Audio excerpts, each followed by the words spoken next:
नाज़रीन अस्सलाम वालेकुम वरहमतुल्लाहि वबरकातुहू। जनाब की खिदमत में बड़े अच्छे नुस्खे लेके हाज़िर होते हैं और आज अल्हम्दुलिल्लाह हम नुस्खा जो लेके हाज़िर हुए हैं गर्मियों का ख़ास तोहफ़ा। इस तोहफ़े के क्या फ़ायदे हैं कि जो लोग कहते हैं कि हकीम साहब हम दवाइयाँ खा खा के बिल्कुल थक चुके हैं, अब हमें जो है ना कोई भी चीज़ काम नहीं करती, तो परेशान होने वाली कोई बात नहीं। हमारे पास सन्यासी नुस्खे होते हैं, सन्यासी दवाइयाँ होती हैं, अल्हम्दुलिल्लाह वो बहुत ज़्यादा आप लोगों को फ़ायदा देंगी। देखें, एक नुस्खा तैयार किया जी, इसका नाम है जी कली। इसके अंदर कली, कुश्ता कली हमने इसके अंदर जो है ना इस्तेमाल की है और इसके अंदर हमने 3-4 चीज़ें और भी इस्तेमाल की हैं। काफ़ी सारी जड़ी बूटियों का पानी लेके वो भी इस्तेमाल किया है और ये हमने जो है ना जोहर निकाला है ना, ये जोहर का फ़ायदा क्या है, इसका कोई नुकसान नहीं है। सबसे पहली बात है नुकसान नहीं है। और ये जोहर का फ़ायदा है कि जो लोग कहते हैं कि मुझे जो है ना कतरे आते हैं, देखें शरअ के आगे कोई शर्म नहीं होती। मैंने काफ़ी सारी वीडियो के अंदर बताया है कि शरअ के आगे कोई शर्म नहीं, मसले के आगे कोई हया नहीं होता। तो कोई भी अगर मर्ज़ होती है ना तो किसी ना किसी को बतानी चाहिए ताकि किसी के पास हल निकले उसका। तो जिन लोगों को कतरे आते हैं, तांत पड़ती है, जिनका कच्चा पानी निकलता है, जिस तरह औरत को लकोरिया होता है, मर्द को जो है ना वो पानी निकलता है, तांत पड़ती है, कतरे निकलते हैं, इसी तरह उनका जो है ना मसला ख़राब हो जाता है। और कुछ लोग होते हैं उनको सुजाक हो जाता है, पानी निकल निकल के उनको रेशा और पीप आना शुरू हो जाता है।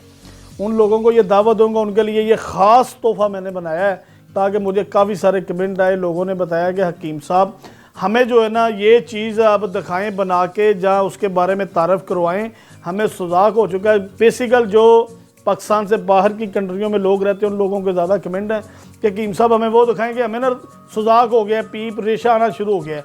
हाँ, वहाँ पे इलाज भी नहीं करवा सकते, इसका प्रॉपर कोई हल नहीं है, इलाज नहीं है।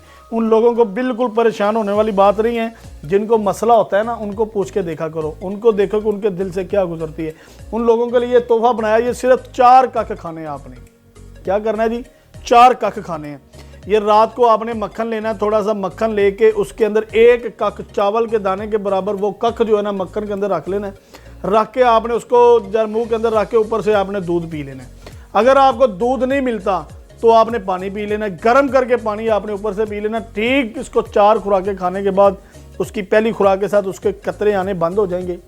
जिन लोगों को सजाक हो चुका है उसको 10 दिन खाना है उसने, जिसको खाली कतरे आते हैं वो 4 दिन इस्तेमाल कर ले, इंशाल्लाह उनके साथ कतरे भी बंद हो जाएंगे।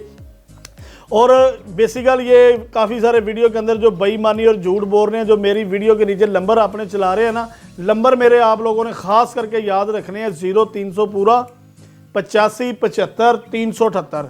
दूसरा नंबर है मेरा 0318 100 पूरा 53 78। मेरे नाम पे दोनों नंबर हैं, इन नंबरों पे यासीन नाम आएगा।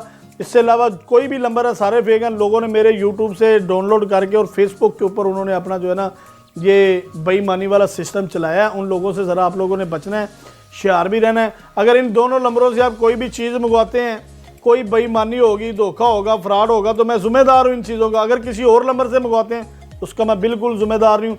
अगर आप मुझे मिलना चाहें, अगर आप मेरे दुआ खाने पे आना चाहें तो शादरा मोड़ लाहौर मेट्रो स्टेशन के बिल्कुल सामने हमारा दुआ खाना है, आप वहाँ पे आ सकते हैं। जिस तरह के वो कवाल साहब का एक शेर है कि बचपन में ना हम समझे तो ना तुम समझे इस काया की कदर दानी, अब समझे तो खाक समझे जब लुट गई जवानी, किस काम का है दरिया जिसमें नहीं रुवानी, जब जोश ही न रहा तो किस काम की है जवानी।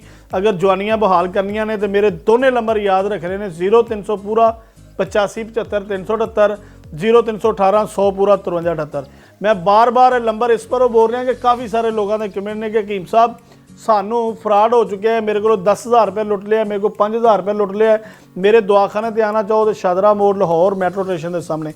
और मैं इन्होंने चोरों की वजह तो इंशाल्लाह हर संडे वाले दिन जो है ना, त्योहार वाले दिन लाइव जनाब के नाल जो है ना आवा करांगा और इंशाल्लाह गुफ्तगू कराया करांगे। और हर त्यौहार की त्यौहार इंशाल्लाह ताला तुहाडे कोल बिल्कुल लाइव असीं जो है ना सवाल जवाब इंशाल्लाह पूछांगे। कोई किसी का मसला मसैल होवे, जेडे दूर लोग बैठे ने साडे कोल आ नहीं सकते, बाहर दी कंट्रियां 'च बैठे ने, हर त्यौहार वाले दिन इंशाल्लाह सदका हजूर दा इन्हां गुलामां नाल और जेडे लोग साडे नाल मुहब्बत और प्यार करते हैं लाइव मेरे नाल गुफ्तगू करो। कोई सवाल पूछना चाहो, किसी किस्म की मर्ज होवे, मर्ज के बारे मेरे नाल सवाल करो, दलील ओदी इंशाअल्लाह ताला दसांगा। देखो जेड़े बंदे नूं मैं एक बड़ी वड्डी गल करना कि अगर कोई बंदा मैनू अपनी नबज दिखावे, मैं नबज दे के तमाम बीमारियां उन्हां दियां शेयर करांगा, दसांगा कि तैनू यह मसला है, तैनू यह मसला है, तैनू यह मसला है, तैनू शुगर है, ब्लड प्रेशर है, कतरे आंदे ने, तेरा नफ्स छोटा हो गया, जो मसले ने मैं नबज देख के अलहमदुलिल्लाह दसना। नहीं यकीन कोई जमाना चाहे, कोई देखना चाहे, तो बेसिक गल तो यकीन जिन्होंने कई तो अपने प्यो तो यकीन नहीं आता, उन्होंने मेरे तो की आना है। कई बंदियां तो अपने आप तो यकीन नहीं होंदा, उन्हें किसी पर यकीन की करना होंदा। मैं पहले बड़ी वड्डी गल करना कि मेरे को वही बंदा आवे जिहड़ा गैरतमंद होवे, इज्जतदार होवे, जिहड़ा बंदा मेरे ते भरोसा और यकीन रखे, मेरे को तशरीफ लैके आए, इंशाअल्लाह ताला उहदा पूरा मुल पावांगे इंशाअल्लाह। तो जिहड़ी मैं दवाई के बारे तुहानूं तारफ कराया ना, ये सन्यासी दवाई है, ये सिर्फ कतरे जिन्होंने आते हैं, जिन्होंने मादे के मनी के कतरे आते हैं, धांत पैंदी है, सुजाक हो गया, जिन्हों का नफ्स बिल्कुल कतरे आ के सुक गया, पतला हो गया, जान ही नहीं, खून की सर्कुलेशन ही, उन्होंने लोगों 4 खुराकां और 10 खुराकां की दावत है। बिल्कुल फिक्र ना करो। अगर कोई बंदा पाकिस्तान च नहीं, पाकिस्तान तो बाहर की कंट्री जिन्हों मंगवाना चाहे, साढ़े को DHL की सहूलत बिल्कुल मौजूद है, आसानी नाल असीं उहदे कोले पहुंचा भी सकने। अगर कोई कहे कि यार असीं इत्थे बनाना चाहते, मेरे को फोन करके मैं त्योहार वाले दिन हर त्योहार लाइव बैठना, मेरे नाल तुसीं सवाल जवाब कर सकते हो इंशाअल्लाह ताला। ये दवाई किस तरह बनती है, वीडियो काफ़ी लंबी हो जानी है, टाइम बिल्कुल मेरे को शार्ट है, और इंशाअल्लाह नैक्सट टाइम अगली वीडियो के अंदर तुहानूं इस दवाई के बारे मुकम्मल तौर पर लाइव संडे वाले दिन इसका तारफ करावांगे किस तरह बनती है। तुहानूं जिस टाइम इन्हें ਜਿਹੜੀਆਂ चीज़ां असीं इस्तेमाल कीतियां ने इहदे अंदर, तुहानूं जदों उन्हां चीज़ां का नाम दसांगे इंशाअल्लाह ताला तुहाडा दिल भी खुश होएगा, और तुसीं वाकई कहोगे कि कोई बंदा हक और सच की गल करता है। मेरी कोई भी वीडियो इंशाअल्लाह ताला उहदे अंदर तुहानूं कोई ऐसी गल नहीं करांगे कि जिहदे अंदर तुहानूं झूठ नज़र आवे। इंशाअल्लाह हर दियां गल्लां हक और सच दियां ने। और इस तो बाद लाइव जिहड़ी वीडियो उहदे विच जनाबे अली के त्योहार वाले दिन तुसीं मेरे को कोई भी सवाल जवाब पूछ सकते हो। और बेसिकल नंबर जिहड़े मेरे 2 ही जे ये याद रखने ने तुसीं 0300 पूरा 85 75 378, दूसरा नंबर है 0318 100 पूरा 53 78। हाँ जी, मैनू एक बंदे ने कमेंट थले बार बार करता पिया कि भाजी ये जिहड़ा तुसीं मैनू तेल दिता है ये लाना किस तरह। देखो जी, उन्होंने मैं 7 बारी दस बैठा कि सुन्नत वाला हिस्सा छड्ड के ते इहदी पोले पोले मालिश करनी। तो लो जी, नैक्सट टाइम इंशाअल्लाह अपने दोस्तों नाल भरावां नाल त्योहार वाले दिन संडे वाले दिन लाइव इंशाअल्लाह ताला मुलाकात होएगी। तमाम सवाल यार किसी किस्म का मर्दाना कमजोरी के हवाले नाल सवाल करोगे, जवाब तुहाडा भरा देगा और परमानेंट देगा। पूरी दुनिया